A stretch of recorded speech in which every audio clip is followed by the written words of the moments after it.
을 찾으시고 사랑하시는 주님이라는 뜻입니다. 제목입니다. 하나님은 사람을 근본적으로 사랑하십니다. 오늘날 많은 사람들이 왜 구원을 못 받느냐 하는 것은 사람들의 생각과 하나님의 생각이 달라서 그래요. 오늘은 성경은 하나님의 마음을 우리에게 알려줘요. 사람들은 또 생각이 달라요. 오늘 누가복음 15장을 참 많이 읽었는데 21 되는 구절을 읽었어요. 근데 그 구절에서 왜 그 말씀이 이제 그 잃어버린 양을 찾으시는 그 10드라크마 중에 하나 잃어버린 걸 찾으시는 탕자를 돌아올 때 맞이하는 이게 삼위일체 하나님이에요. 왜 그 비유를 하셨냐면은 그때의 바리새인들이 서기관들이 예수님이 당시에 참 사람들이 가장 혐오하고 가까이 하기 싫어하는 사람들이 있었어요. 그 세리예요. 세리와 죄인들. 그들과 함께 계시기 때문에 이들이 이제 원망을 했습니다. 너희 선생님 예수님은 왜 참 당시로 말하면 유대 민족의 반역자들이에요. 세리들은 로마를 위해서 자기 동족들에게 세금을 많이 먹여가지고 그들에게 바치고 말하자면 우리나라로 말하면 일제에 부역하는 그런 식으로 하기 때문에 친일파라고 볼 수 있겠죠. 그때. 그러니까 그 사람들에 대해서는 민족적으로 싫어했어요. 세리고 또 그다음에 이제 죄인들. 예수님이 오셔서 그런 사람들 가까이 하시니까 이 바리새인과 이들은 이제 잘 믿는다고 자처하는 사람들이잖아요. 싫어했어요. 원망했다 표현되는데 그때 비유를 주신 말씀이 이 세 가지 비유입니다. 잃어버린 양을 찾으시는 예수. 그분은 이제 성자예요. 성자 예수 그리스도. 그다음에 이제 한 여자가 10드라크마를 갖고 있는데 은전이에요. 드라크마는 잃어버렸어요. 하나 돈을 잃어버렸다고 말이에요. 그래서 그 하나를 찾기 위해서 쓸면서 빗자루로 쓸면서 찾을 때까지 찾았다는 부지런히 찾았다는 표현이 있어요. 그래서 찾았다. 그래서 이거는 성령의 찾으심이에요. 세 번째는 이제 성부 아버지 하나님이 돌아오는 아들 회개하고 돌아오는 아들을 어떻게 영접하나 이 세 가지 비유를 얘기했는데 이 세 종류의 잃어버린 양도 말하자면 죄인이죠. 말하자면 그리고 잃어버린 동전도 말하자면 귀한 건데 잊어버린 거고 또 아들도 둘째 아들 탕자도 잃어버린 거고 그런데 이제 여기서 이 말씀에서 우리가 느낄 수 있는 건 뭐냐면 하나님의 생각하고 사람의 생각이 많이 다르다 하는 걸 알 수가 있어요. 그러니까 이제 벌써 이걸 가지고 탓하고 원망하는 사람들이 있었잖아요. 당시에. 왜 하필이면 그런 사람들 상대하느냐 이거 아니에요? 이사야서 55장에는 이런 말씀이 있어요. 이사야서 55장 8절에는 여호와의 말씀에 내 생각은 너희 생각과 다르며 내 길은 너희 길과 달라서 하늘이 땅보다 높음 같이 내 길은 너희 길보다 높으며 내 생각은 너희 생각보다 높으니라. 이거는 뭐냐면 사람의 생각하고 너희 생각하고 내 생각이 다르다. 너희의 길하고 나의 길이 다르다. 이것을 이제 말씀을 해주셨습니다. 이 세 가지 비유에서 우리가 볼 수 있는 것은 뭐냐면 우리 잃어버린 영혼들 우리가 주님을 믿지 않을 때는 다 잃어버린 영혼이잖아요. 죄인들이잖아요. 죄인들. 이런 사람들을 구원하는 일에 있어서 우리보다도 하나님 삼위일체 하나님이 훨씬 더 적극적이었다. 이것을 이제 우리에게 알려주는 거예요. 그리고 그 대상은 죄인일수록 참 잘못된 사람일수록 하나님은 그들을 구원하기를 원하셨다 하는 것을 이제 말해줄 수 있어요. 저도 젊었을 때 교회는 착한 사람들이 다니는 줄 알았어요. 그래서 성실한 내 동생 같은 성실한 공부 잘하고 착하고 그런 사람들 다니는 데지 우리 같이 나쁜 사람들은 다니는 데가 아니다라고 생각을 했었단 말이에요. 그런데 성경을 읽어보니까 바로 이 구절들 보면 아닌 거예요. 예? 주님이 더 좋아하는 사람들은 주님이 찾으시는 사람들은 우리 같이 죄인들이에요. 그래서 이제 알 수 있었던 거예요. 그래서 이제 첫 번째 이제 성자잖아요. 양 100마리가 있는데 그 중에 한 마리를 잃어버렸을 때 99마리는 들에 두고 잃은 것을 찾도록 찾지 않겠느냐. 예수 그리스도께서 이 세상에 오신 것은 잃어버린 양을 찾으러 오신 거예요. 한 마리 잃어버린 양, 그것이 여러분 될 수 있고 나도 될 수 있는 거예요. 예. 그런데 이제 찾았잖아요. 찾았을 때 어깨에 메고 집에 와서 벗과 이웃을 불러 모으고 말하되 나와 함께 즐기자나 이런 양을 찾았노라 하리라. 그러니까는 하늘에서 너무 기뻐하시는 거예요. 이 이런 양을 찾았을 때 우리는 이제 보통 하나님의 마음을 생각 안 하고 내가 구원을 받았다, 내가 은혜를 받았다 이런 걸 많이 생각해요. 그런데 성경에는 우리가 좋아하고 감사하는 것보다 하나님이 훨씬 더 기뻐하신다 하는 것을 얘기해 주고 있어요. 그래서 이제 죄인 하나가 회개하면 7절에 있어요. 회개할 것 없는 의인 99을 인하여 기뻐하는 것보다 더하리라. 그러니까 죄인 하나가 회개했을 때 하나님에게는 큰 기쁨이 된다라고 말씀을 하십니다.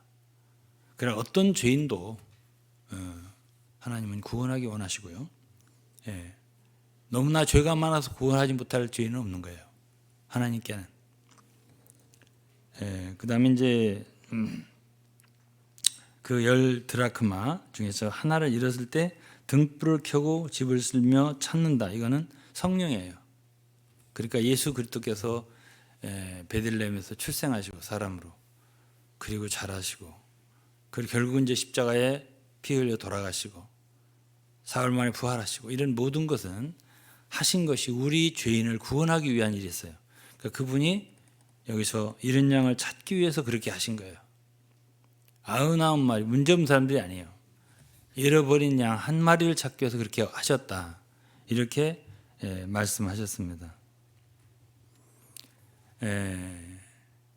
그러면 이제 로마서 10장에 바울 사도는 이런 말을 했습니다. 로마 10장 6절에 믿음으로 말미암는 의인은 이같이 말하되 네 마음에 누가 하늘에 올라가겠느냐 하지 말라 하니 올라가겠느냐 하면 그리스도를 모셔 내리려는 것이요 혹 누가 음부에 내려가겠느냐 하지 말라 하니 내려가겠느냐 하면 그리스도를 죽은 자 가운데서 모셔 올리려는 것이라.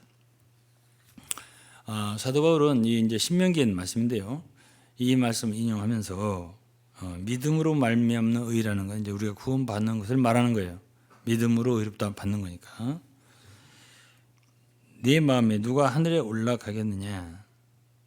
하늘에 올라가서 우리의 구주가 오시기를 구할 필요가 없다. 그런 얘기예요. 그리고 음부에 내려갈 필요가 없다. 음부에 내려가서 그리스도를 죽은 자 가운데 모셔 올리려고 할 필요가 없다. 왜 그렇죠? 그거는 자발적으로 주님이 다 하셨다는 얘기예요. 우리가 먼저 찾은 게 아니에요. 이 성경에 보면 하나님이 우리는 아직 죄인 되었을 때, 우리는 경건치 않고 연약할 때, 심지어 원수가 됐을 때 하나님께 그 아들을 이 세상에 보내셔서 우리를 구원하기를 기뻐하셨다는 거예요. 그분은 이 일을 이미 다 하셨어요. 하늘로부터 오셨잖아요. 주 예수님이 하늘 보좌, 영광 보좌를 버리고 오셨잖아요. 근데 그것도 우리가 누군가가 가서 구해서 오신 게 아니고 그분이 자발적으로 오신 거예요. 그리고 죽은 자 가운데서 다시 살린 것도 음부에 가서 누가 내려가서 모셔 올려야 됩니다. 부활케 하셔야 됩니다. 그래야 우리가 구원받습니다. 이렇게 한 게 아니에요. 다 주님이 우리를 위해서 다 이루셨다는 얘기예요. 그러니까 이제 로마서 10장에 바울 사도는 이 말을 하면서 다 이미 이루셔서 구원에 대한 우리를 찾기 위한 죄인을 구원하기 위한 구속의 역사를 이미 다 성취하셨다. 이 말씀하시고 다음에 이제 성령의 사랑. 이제 이건 이 성자의 사랑이잖아요. 아들이 오셔서 우리를 찾기 위해서 갖고 십자가로 가시고 죽음에서 부활하신 이 모든 역사를 이루셨잖아요. 그것만이 아니에요. 성령께서 또 오셨어요. 그러니까 이 한 여인이 열 드라크마 하나를 잃어버렸을 때 그걸 찾기 위해서 등불을 켜고 아주 쓸면서 찾을 때까지 찾았다는 표현이 있어요. 그러니까 아주 포기하지 않고 찾는 거예요. 이것이 성령입니다. 그러니까 주님께서 우리를 구원하실 때는 삼위일체 하나님이 다 동원이 되셨다는 얘기를 여기서 하는 거예요. 아들 예수 그리스도께서만 우리를 위해서 죽으신 게 아니에요. 이제 예를 들어 하나의 특효약을 하나를 참 발명을 해서 모든 뭐 코로나가 발생한 걸린 사람은 다 먹으면 낫는다고 하자고요. 그걸 만드는 게 한 가지고요. 그 약을 또 하나는 그것을 갖다가 사람들한테 설명해서 먹게 해주는 게 또 한 가지잖아요. 그러니까 말하자면 이 여인이 등불을 켜고 찾는다는 얘기는 주님이 모든 것을 다 구속의 역사를 이루셨어요. 그렇지만 그것을 우리 마음에 말씀을 깨닫고 이제 비춰서 그냥 그 주님의 말씀 깨달아져서 돌이킴을 가질 수 있게 해주는 역사는 성령의 역사예요. 그래서 이제 예수님은 베들레헴에 출생하신 첫 번째 그분은 잃어버린 양을 찾으러 오셨다 이거고, 둘째 그분이 오순절에 성령을 강림케 하셨잖아요. 그럼 성령이 오신 것은 왜 오셨냐?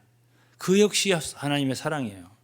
우리를 찾아야 되기 때문에 우리 마음속으로 그 구원의 역사를 갖다가 깨닫고 그리고 회개할 수 있는 마음을 주시고 믿을 마음을 주시는 거예요. 이게 성령의 역사예요. 그런 다음에 이제 마지막으로 둘째 아들 탕자라고 하잖아요.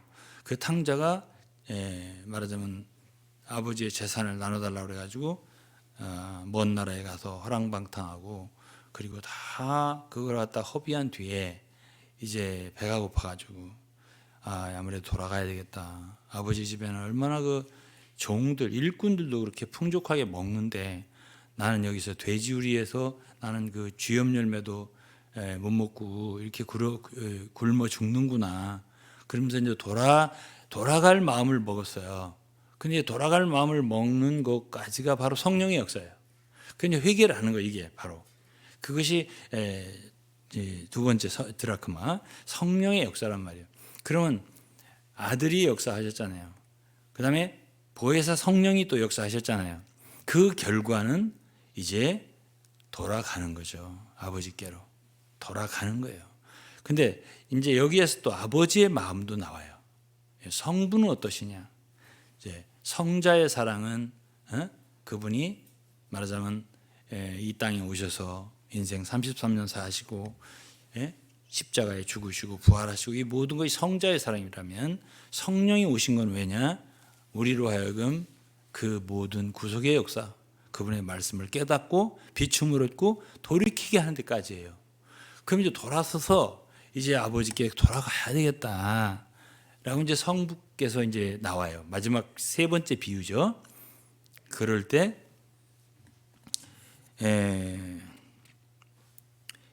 누가복음 15장 20절에는 이에 일어나서 아버지께로 돌아가니라 이제 회개를 한 거예요. 근데 아직도 상거가 뭔데 먼 데서 지금 돌아오는 거예요.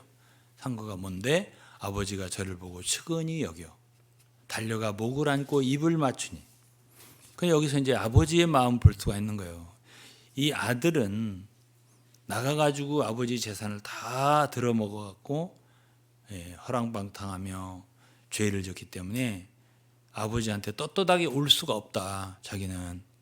그래서 나는 돌아가서 아들 자격은 없으니까 그냥 여러 일꾼 중에 하나로 써주십시오 라고 이제 말을 준비를 했어요. 그래서 이제 아버지한테 가가지고 아버지 제가 하늘과 아버지께 죄를 얻었사오니 이제부터는 아버지의 아들이라고 말할 수 없습니다. 다만 품꾼의 하나로 봐주세요. 먹이 하나 주세요. 이런 식으로 말했어요. 그때 아버지는 어떻게 했냐면 전혀 그 말을 듣지 않고 개의치 않으시고 아버지는 종들에게 이르되 제일 좋은 옷을 내어다가 입혀라. 그리고 손에 가락지를 끼워라. 가락지는 아들이라는 인증이에요. 인장. 손에 가락지를 끼우고 발에 신을 신기라. 신을 신었다는 얘기는 지금까지는 더러운 발로 뭐 거의 맨발 비슷하게 다녔다는 얘기고, 그것이 말하자면 죄를 짓는 생활을 한 거예요. 그럼 돌아왔으니까 옷도 참 누더기 옷, 죄의 옷을 입었겠죠. 그거를 벗기고 가장 좋은 옷은 의의 옷이지 않겠어요. 의로운 옷, 흰 옷을 입혔겠죠. 그리고 아들의 증명인 반지를 끼워주고, 그리고 새 신을 신겨서 이제부터는 정말 죄의 길을, 더러운 길을 걸어가지 않고 의의 길을 걸어갈 수 있도록 이 아버지께서 해주시고, 그러면서 살찐 송아지를 끌어다가 잡으라 했습니다. 지금 얼마나 배가 고팠겠어요. 그러니까 그 모든 배고픔을 충족시켜 주기 위해서, 그래서 살찐 송아지를 내어다 잡으라, 우리가 먹고 즐기자 그랬습니다. 그러면서 24절에 이 내 아들은 죽었다가 다시 살아났으며 내가 잃었다가 다시 얻었노라. 이 세 가지가 전부 다 잃어버렸다가 찾은 거예요. 하나님이 원래 당신의 것이에요. 당신의 택한 자들은 다 당신의 것이에요. 그러나 한때 잃어버렸어요. 그러나 이렇게 삼위일체 하나님은 먼저 성자께서 오셔서 구원의 역사를 다 이루시고, 그다음에 성령께서 오셔서 우리 속에서 계속 찾으시는, 쓸면서 깨닫게 하시고, 그래서 찾으시고 우리를 돌이키게 하십니다. 그러면서 이제 아버지께 참 아버지 집으로 내가 가야지, 이렇게 해서 여러분들 여기 교회에 오셨잖아요. 교회는 사실 아버지 집이에요. 그래서 이제 오셨을 때 아버지께서는 정말 여러분들을 그동안에 배가 고팠다면 아버지 집에 왔을 때는 더 이상 배고픔이 없이 풍족하게 먹여주시는 거. 그 다음에 참 아들의 인장을 주시고, 빌레몬서에 보면 오네시모를 그렇게 얘기했잖아요. 바울이 과거에는 무익한 사람이었지만, 그 사람이 노예였지만 돈을 떼먹고 도망간 노예고, 그래서 감옥에서 감옥살이 했는 그런 쓸데없는 무익한 사람이었지만, 이제는 그야말로 종에서 뛰어나서 형제로, 나의 사랑받는 자로 둘 자라고 했어요. 그러니까 신분이 바뀌는 거잖아요. 그래서 아들이 된 거예요. 아들이 형제가 된 거라고. 그렇게 되고, 또 신발을 신겨주고 깨끗하게 더러운 데 다니지 말고 이제는 새 신을 신고 이렇게 참 의의 길로, 거룩한 길로 다닐 수 있게 해주셨단 말이에요. 이제 우리는 누가복음 15장에서 이 죄인들의 생각하고 참 하나님의 생각하고는 많이 다르다. 이거를 우리가 알 수가 있는 거죠. 우리는 뭘 잘해야 하나님을 기쁘시게 할 수 있고, 또 구원도 받을 수 있고, 또 우리가 심지어 구원을 받기 위해서 그냥 찾아야 되고 멀리 가야 되고 막 이런 생각을 할 수 있어요. 근데 이 성경에서는 그게 아니라는 거예요. 로마서 10장 8절에는 이런 말씀이 있어요. 그러면 무엇을 말하느냐? 말씀이 네게 가까워 네 입에 있으며 네 마음에 있다 하였으니 곧 우리가 전파하는 믿음의 말씀이라. 다 이루셔서요, 이제는 그 믿음의 말씀, 구원의 말씀이 가까이 왔다고요. 내 입에 있으며 내 마음에 있다 하였으니 멀리까지 갈 필요가 없어요. 구원을 받기 위해서 사방을 헤매면서 그럴 필요가 없다. 이게 이제 로마서 10장에 바울 사도가 한 말이에요. 신명기를 인용한 거죠, 이 말이. 그래서 말씀이 내게 가까워 내 입에 있고 내 마음에 있다 하였으니 곧 우리가 전파하는 믿음의 말씀이라고 했습니다. 그러니까 우리는 이제는 그냥 가까이 와 있으니까, 예를 들어서 물고기들이 지금까지 말라 비틀어져서 죽기 직전인데 거기에 물을 확 부어주면, 어항에다 물을 확 부어주면 어떻게 되겠어요? 물이, 물고기 입에 와 있잖아요. 마음에 와 있다, 이런 표시예요. 그러니까 입을 벌려서 그냥 마시면 되는 거예요. 마시면 가까이 왔으니까 더 이상 무엇을 할 필요가 없어요. 이것이 바로 구원이라는 얘기를 누가복음 15장에서 하고 있어요. 그래서 이제 9절에 뭐라 했냐면, 내가 만일 내 입으로, 입에 가까이 왔다고 했으니까 내 입으로 예수를 주로 시인하며 또 하나님께서 그를 죽은 자 가운데서 살리신 것을 내 마음에 믿으면 구원을 얻으리니.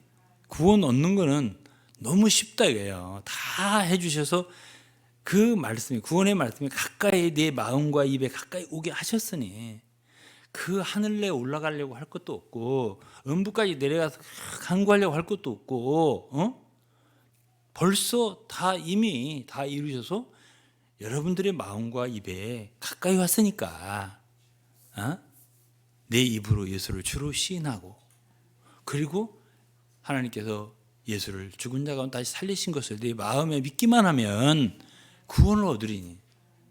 사람이 마음으로 믿어 의에 이르고 입으로 시인하여 구원에 이르니라, 이렇게 말씀하셨단 말이에요. 그러니까 구원보다 쉬운 것은 없어요. 그리고 우리가 구원받았을 때 우리가 구원받아 너무 좋다 이거보다도 심지어 하나님께서는 너무 기뻐하신다는 거예요.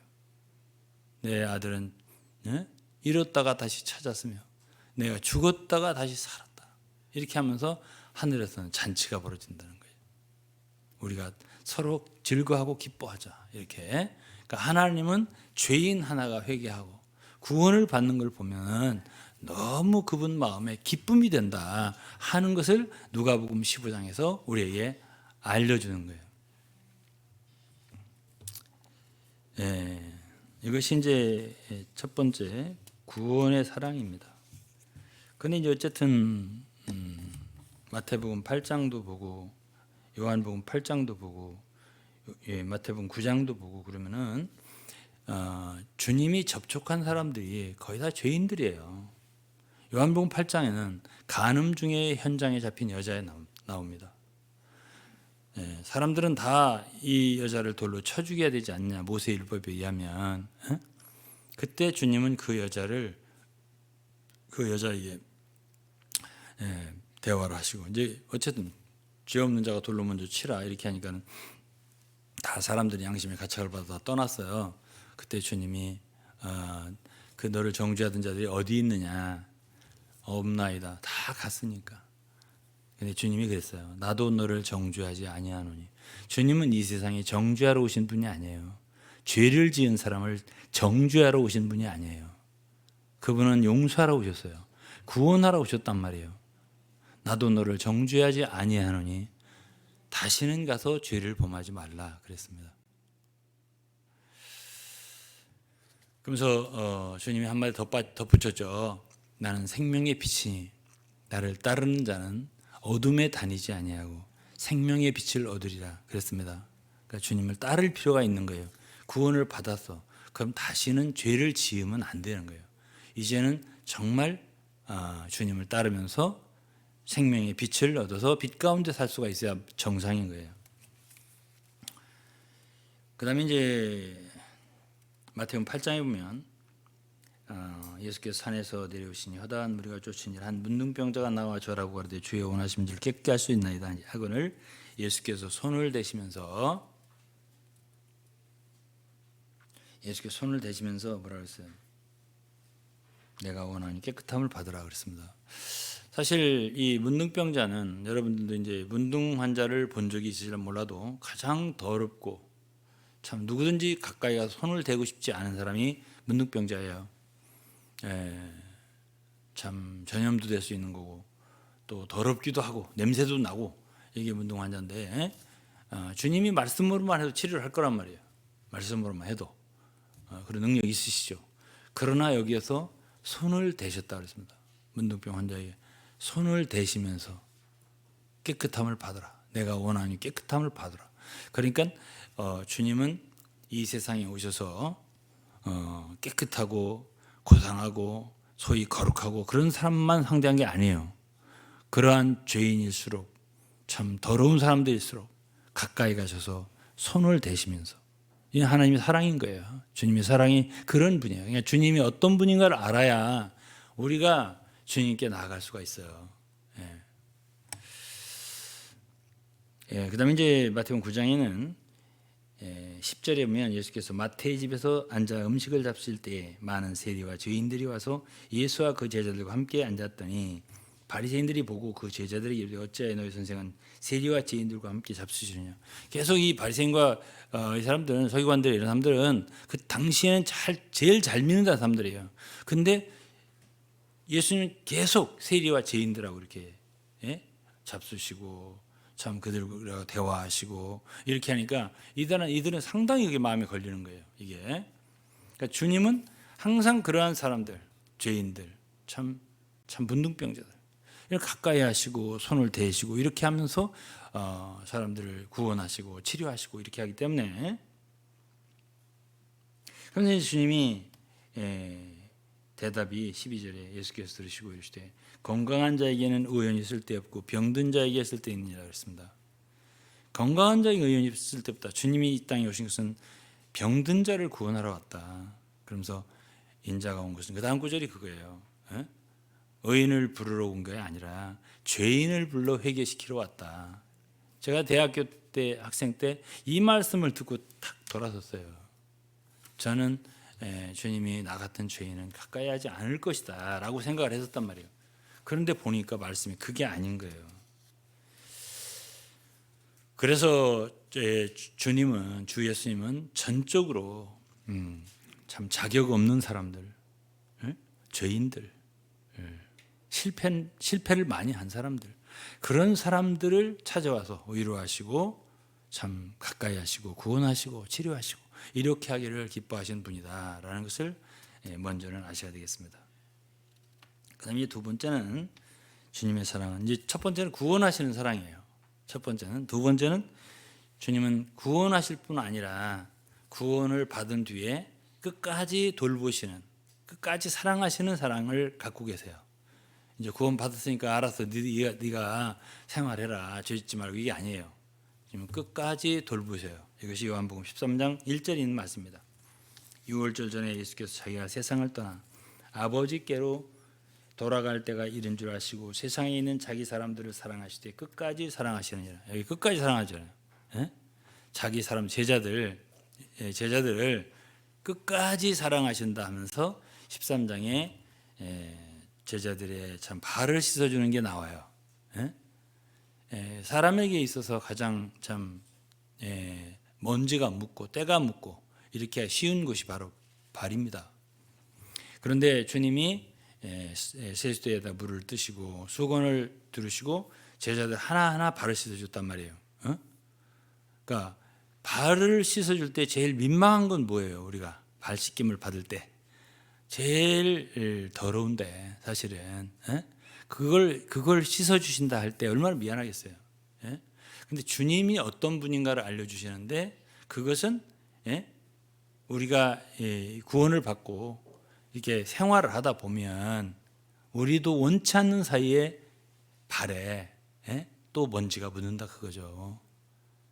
그런데 주님은 그 제자들의 발을 씻어주시고 깨끗게 해주시면서, 그러면 어떻게 돼요? 씻어지면은 계속 주님과의 교제가 이루어질 수 있는 거예요. 더러워졌다고 하는 것은 뭐죠? 그거는 우리가 잘못을 했다는 얘기예요. 잘못을 안 하고 죄를 안 지면 좋겠지만 그런 수가 있으니까, 그렇게 되었을 때 어떻게 주님과 다시 관계를 회복하느냐. 죄를 짓고 우리가 그리스도인으로서 좀 길을 잘못 가면 주님과의 교제에 문제가 생기거든요. 사실은요. 주님께 나가기 어렵게 되고 주님이 나를 버리는 것 같기도 하고 상관하지 않는 것 같기도 하고, 그런 느낌이 있을 때 주님은 우리를 씻어주신다는 얘기예요. 그래서 주님이 우리를 사랑하시는 일에 있어서 구원하실 때만 그렇게 사랑한 게 아니라 구원받고 나서도 끝까지 주님의 길을 다 걸어갈 때까지 지켜주시고 사랑하시는데, 가장 중요한 것은 우리의 더러워진 발을, 너의 온몸은, 베드로가 그랬잖아요. 주님 저를 씻기지 못합니다. 그러니까는 내가 너를 씻기지 않으면 나와 상관이 없게 된다니까는, 그럼 제 발만이 아니라 머리도 씻겨주시고 뭐 다 씻겨달라니까는, 이미 목욕한 자는 이미 깨끗하기 때문에 발만 씻으면 된다 그랬어요. 그러니까 우리는 죄의 용서를 받았고 씻음 받았기 때문에 우리의 생활하다가 발이 먼지가 묻었을 때 발만 씻어주면 주님과 늘 교제가 가능하니까, 이 말씀을 하신 것이 바로 요한복음 13장이에요. 그러니까 주님의 사랑은 구원할 때만 위해서 우리를 죄에서 참 구원하시고 심판과 멸망에서 구원하시기 위해서 죽으시고 참 구원받게 하시고, 그만 아니고 우리의 일생토록 주님이 그분과의 교제 속에서 늘 거할 수 있게끔 우리를 늘 씻어주신다, 이것을 알 수가 있어요. 그 다음에 이제 민수기 19장에 보면, 제가 이것도 얘기를 한 적이 있는데, 붉은 암송아지의 제가 있어요. 이 제사는 매우 특별해요. 레위기 1장부터 7장까지의 기본 제사가 있습니다. 번제, 소제, 화목제, 속죄제, 속건제, 이 5가지 기본 제사가 있는데, 민수기 19장에 있는 붉은 암송아지의 제는, 그 제사는 이 레위기 1장에서 7장까지 있는 기본 5가지 제사가 달라요. 레위기에 있는 것은 주님이 우리를 구원하기 위한 제물이 되신 걸 의미해요. 근데 민수기 19장은 붉은 암송아지의 제요. 그걸 다 태워서 제를 만들어서, 그리고 흐르는 물에 이렇게 타서 제물을 만들어서요. 그래서 사망을 접했다든지 부정하게 됐다든지 할 때 늘 씻는 물을 만들어서 씻어라 라고 하신 거예요. 이 말씀과 요한복음 13장 말씀과 요한일서 1장 말씀은 다 연관이 있어요. 어쨌든 주님과의 교제에서 우리가 문제가 생겼을 때 여전히 주님은 우리하고 회복될 수 있는, 주님과 우리의 관계가 회복될 수 있는 길을 만들어 주셔서, 이제 언제나 부정하게 되었다 싶을 때는 씻고 주님께 다시 나아갈 수 있도록 그렇게 예비하신 것이 바로 민수기 19장의 말씀입니다. 그러니까 주님은 좀 잘못됐다 하더라도, 예수를 믿고 생활하는 가운데 좀 잘못됐다 하더라도 여전히 회복할 수 있는, 회복해서 참 그렇게 너무 낙심하는 속에서 오래 있지 않도록 이렇게 그런 길을 마련해 두셨다 하는 구절에서 제가 요한복음 13장과 민수기 19장을 얘기했습니다. 그다음에 이제 시편 23편을 읽어드리겠는데요. 주님은 어쨌든 우리의 일생을 돌보신 목자세요. 그러니까 우리가 구원받을 때만이 아니라 여호와는 나의 목자시니 내가 부족함이 없으리로다. 그가 나를 푸른 초장에 누이시며 쉴만한 물가로 인도하시는도다. 내 영혼을 소생시키시고 자기 이름을 위하여 의의 길로 인도하시는도다. 우리가 길을 잘 가는 것만 이제 의미가 있는 것 같지만, 우리 생각에 우리가 잘 가야 된대, 잘 가야 된다, 참 잘 가야지, 이렇게 해서 잘 가는 것 같지만은 시편 23편의 말씀을 보면 그게 아니고요. 주님이 우리를 인도하셔요. 양떼들은요, 우리가 몽골에 가보면 양이 있습니다. 양떼들은요 어리석어요. 어디로 가야 할지 몰라요. 어디 가야 풀이 있는지, 어디 가야 물이 있는지를 모른단 말이에요. 그리고 서로 막 너무 많이 붙어 있어가지고 양들이 그러면 썩는다는 거예요. 그러니까 또 거기다가 이제 염소 같은 거 하나 둬가지고 막 뛰어다니게 하면 또 떨어진다고 하더라고요. 그러니까는 양떼들은요, 양떼가 중요한 게 아니고 목자가 중요한 거예요.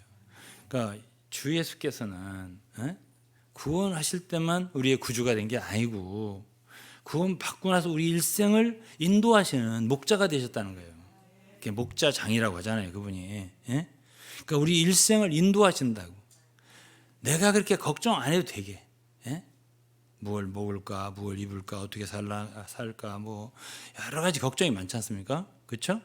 네, 그렇게 걱정한다고 되지 않아요. 그러니까 목자가 계시다. 주님이 우리보다 더 생각을 하세요. 우리보다 더. 구원받는 일도 우리보다 더 많이 생각하셨잖아요. 더 많이 기뻐하셨잖아요. 근데 우리가 인생을 사는 과정, 일생을 사는 과정에서도 우리가 생각할 때는 우리가 조심해야지, 물론 잘해야죠. 그렇지만 우리가 뭔가 노력하고 잘하려고 하는 그거보다 주님이 더 관심하세요. 우리를. 여호와 나의 목자시니 내가 부족함이 없게 해주신다는 얘기예요. 그러면서 그가 나를 푸른 초장에 누이시고, 그가 누구예요? 주님이죠. 그가 나를 푸른 초장에 누이시며 쉴 만한 물가로 인도하시는도다. 그분이 누여주시고 인도해 주시고. 우리는 그렇게 생각 안 해요.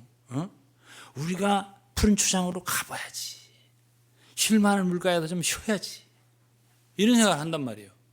그런데 주님은 여기에서 그렇게 말씀 안 하시고 그가 우리를 푸른 초장에 누이시고 쉴 만한 물가로 인도하시는도다. 예수를 믿으신 지 얼마 안 되는 분들은 이거 실감이 좀 안 갈 수가 있어요. 그런데 저는 오래됐잖아요. 40년, 45년이 됐으니까 전 경험이 있을 거 아니에요. 그러니까 경험이 있다는 얘기는 뭐예요? 이런 모든 말씀이 그냥 이론이 아니라는 얘기예요. 주님이 저를 그렇게 인도하셨다면 여러분도 그렇게 인도하신다는 얘기예요. 그래서 내 영혼을 소생시키시고, 내가 소생해야 한다고 막 생각하잖아요. 막 기도도 많이 해야 소생되고 막 이렇게 하는데 여기서는 내 영혼을 주님이 소생시킨다는 거예요. 소생시키시고 자기 이름을 위하여 의의 길로 인도한다고. 당신이 우리를 의의 길로 인도한다고. 당신의 이름을 위해서. 내가 사망의 음침한 골짜기로 다닐지라도, 좀 그럴 때가 있다 이거예요. 사망의 음침한 골짜기로 다닐지라도 해받음을 두려워하지 아니할 것은, 왜 그래요? 주께서 나와 함께 계심이라. 어디에 계시더라도, 사망의 음침한 골짜기에 계시더라도 걱정하지 마요. 왜냐하면 주님이 당신과 함께 계세요. 어디에 있어도 함께 계세요. 그리고 다시 복구하신다고, 회복하십니다. 주의 지팡이와 막대기가 나를 안위하시나이다. 그러니까 주님의 방법은 여러 가지가 있어요. 어떤 때는 한 대 톡 때리면은 막대기도 있고 지팡이도 있기 때문에 그러면 얼른 돌아서거든요. 양떼들은 그래요. 그러니까 주님이 우리를 그렇게 하시기 때문에 해를 밖에 놔두지 않는다는 거예요. 우리를 해 받음을 두려워하지 안 해도 돼요. 왜? 주님이 함께 하시기 때문에.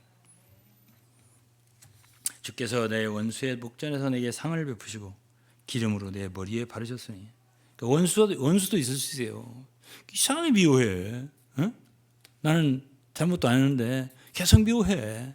무시하고 멸시하고. 그런 사람이 있을지라도 세월이 오래 지나면 우리가 그걸 보복할 필요가 없어요. 원수를 갚으려고 애쓸 것도 없어요. 원수 갚는 게 내게 있으니. 이건 로마 12장 말씀이에요. 내가 갚으리라 그랬습니다. 그래서 우리는 그런 것을 인해서 너무 마음 상해할 것 없어요. 왜냐하면 원수의 목전에서 결국은 내게 상을 베푸신다. 그리고 기름으로 내 머리에 바르셨으니 내 잔이 넘치나이다 이랬습니다. 넘치게 해주시니까 이게 끝까지 우리를 일생을 인도하시는 하나님의 사랑이라는 걸 여러분 믿으시고, 아직은 모르겠는데 그런 분도 계시겠죠. 좀만 더 계셔보세요. 주님이 결국은 여러분들에게 큰 은혜를 주시고요. 참 이렇게 인도를 하시는구나. 이렇게 내게 복을 주시는구나. 이것을 느끼시게 되고요. 그러니까 내가 감사에 대해서, 경배에 대해서 요즘 얘기인데, 주님이 여러분들 깊은 속에서 그분에게 감사를 드리게 만들고 그리고 경배를 드리게 만드는 거예요. 이것이 주님이에요. 그러니까 주님이 좋은 거죠. 하나님 좋으신 분이에요. 결국 일생을 살아보면 그래요. 이제 마지막으로 한 가지만 더 얘기하고 마칠게요. 이제 우리가 실패하고 잘못됐을 때 주님이 혹시 나를 버리지 않았을까? 나를 혹시 잊어버리지 않았을까? 이런 생각을 하고 조금 주님께 적극적이 되지 않을 수가 있어요.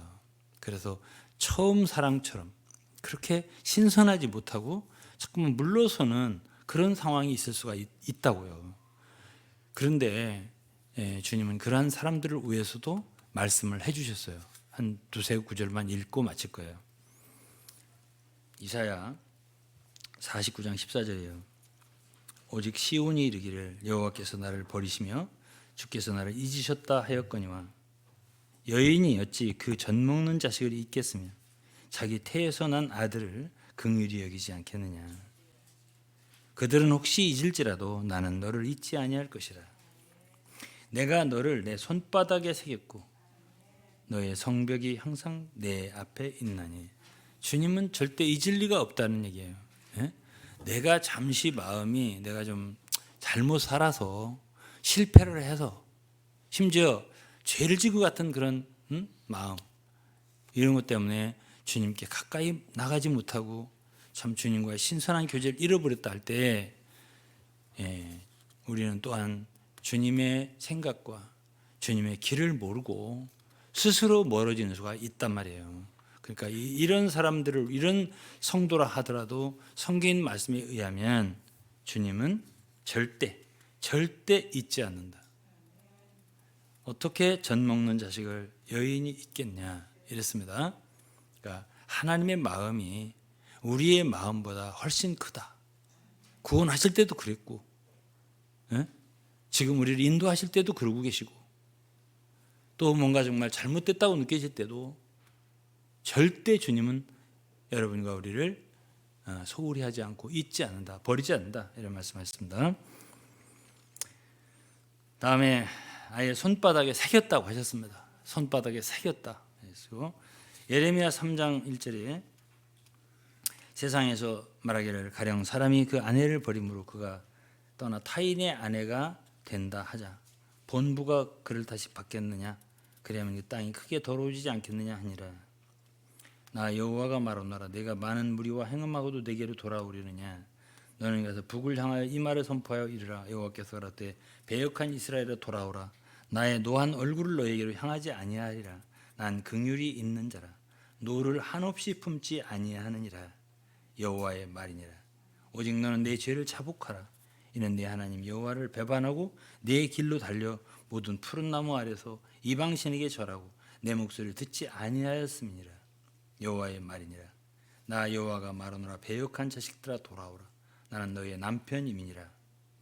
내가 너희를 성읍에서 하나와 족속 중에서 둘을 택하여 시온으로 데려오겠다. 이 예레미야 선지자가 한 말이에요. 어떤 사람이 그 아내를 버려가지고 타인의 아내가 됐다. 그럴 때 본부가 다시 돌아온다고 받겠느냐 이런 말이에요. 그러나 하나님은 사람과 다르다는 얘기예요.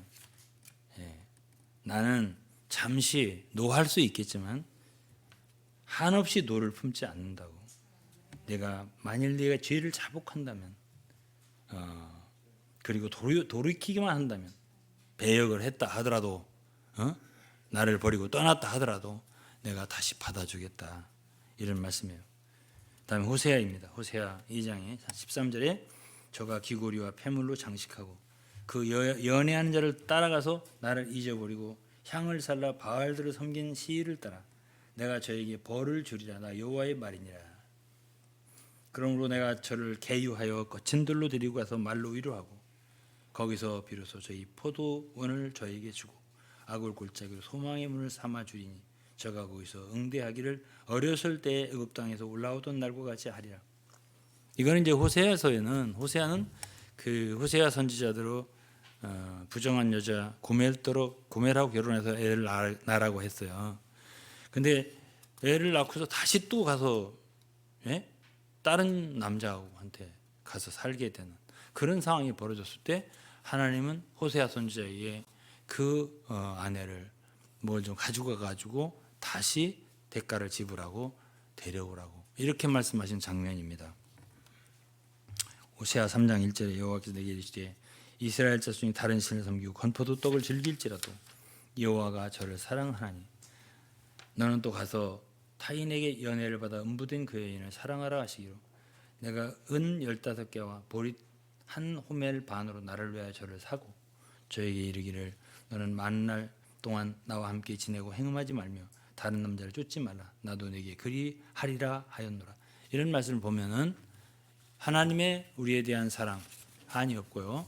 그리고 잠시 우리가 참 마음을 다른 데로 향하고 참 하나님께 정말 죄송스럽게 생활한 어떤 점이 있다 하더라도 우리가 이사야라든가 예레미야라든가 호세아 이런 성경을 보면 그랬다 하더라도 하나님은 우리에 대한 노를 한없이 품지 않으시고 돌아만 와라, 돌아만 오면 된다, 이렇게 늘 우리를 부르시는 하나님이십니다.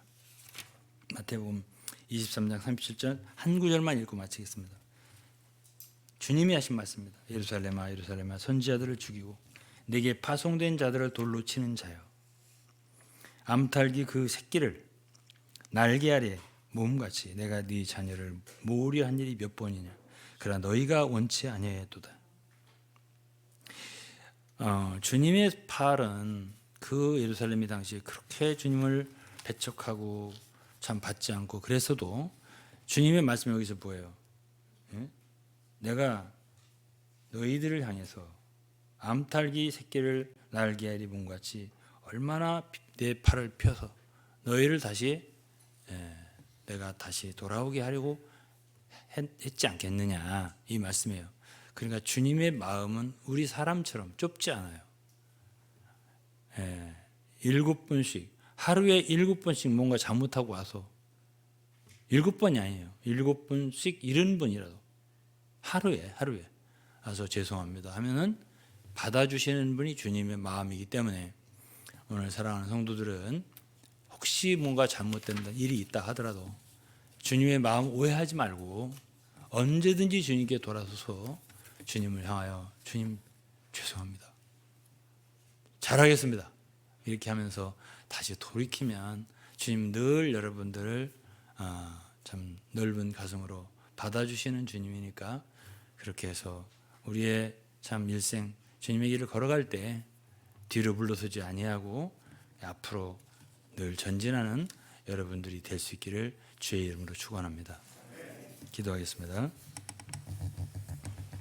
하나님 아버지 감사합니다. 오늘은 하나님의 사랑에 대해서 보았습니다.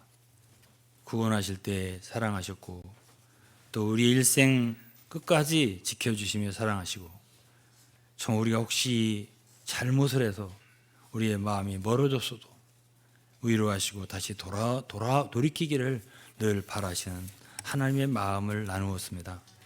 주님, 한 사람도 우리 성들 가운데 뒤로 실패했다고 스스로 자책하면서 뒤로 물러서는 사람 없게 오늘은 다 돌이키고 주님께 다시 나아가는 그런 용기와 힘을 부여하여 주옵소서. 예수 그리스도 이름으로 감사하며 기도드리옵나이다. 아멘. 오늘은 저하고 찬송 하나 부르시죠.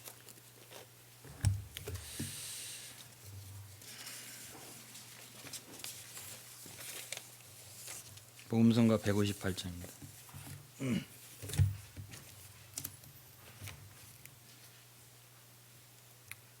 우리 같이 일어나서 부를까요? 158장입니다.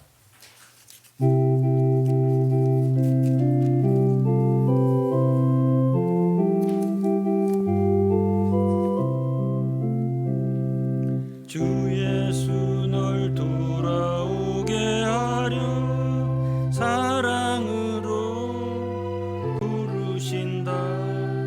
왜 주의 사랑을 멀리 떠나 거기서 방황하나.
주께 오라 지금 곧 나오라 널 부른다 널 부른다 예수께서 지금 사랑으로 부른다 아직도 부르는 주의 소리 왜 안 듣나 왜 안 듣나 돌아와 그 이름 불러보라 은혜가 넘치리라 널 부른다 널 부른다 예수께서 지금 사랑으로 부른다 1절만 한번 더 하겠습니다 주 예수 널 돌아오게 하려